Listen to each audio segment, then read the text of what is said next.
మహారాష్ట్రలో ఎవరు సీఎం ఏంటి అసలు? చిక్కుముడి ఇప్పటికీ వీడట్లేదు. డెఫినెట్గా నా ఉద్దేశంలో ఎందుకంటే పోయినసారి ఫడ్నవీస్ సాక్రిఫైస్ చేశాడు. తను ముఖ్యమంత్రిగా ఉండి ఈ కాంబినేషన్ వచ్చినప్పుడు తనకైనా తక్కువ సీట్లు ఉన్న వాళ్ళకి సీఎంగా అంగీకరించాడు, సాక్రిఫైస్ చేశాడు.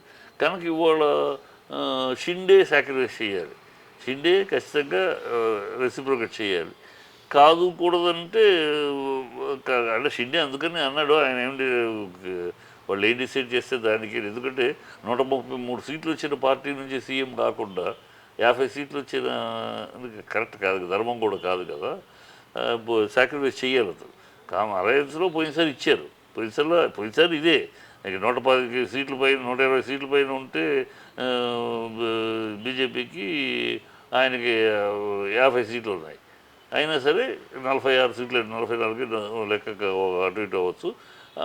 అప్పుడు ఒక అండర్స్టాండింగ్లో ఓకే సాక్రిఫైస్ చేసి ఫడ్నవీస్ నువ్వే సీఎం, నేను డిప్యూటీగా ఉంటాను. ఇప్పుడు అలాగే ఈయన సీఎం, వాళ్ళిద్దరు డిప్యూటీగా ఉండేలా చేయాలి.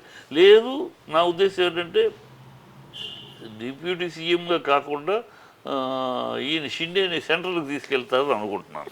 సెంట్రల్ మినిస్ట్రీగా సెంట్రల్ దీంట్లోకి పెద్ద కేంద్ర ప్రభుత్వ మినిస్ట్రీలోకి తీసుకెళ్తే ఈయనకి సాటిస్ఫై అవుతాడు, తృప్తి పడతాడు, గౌరవంగా స్థాయి పెరుగుద్ది కదా.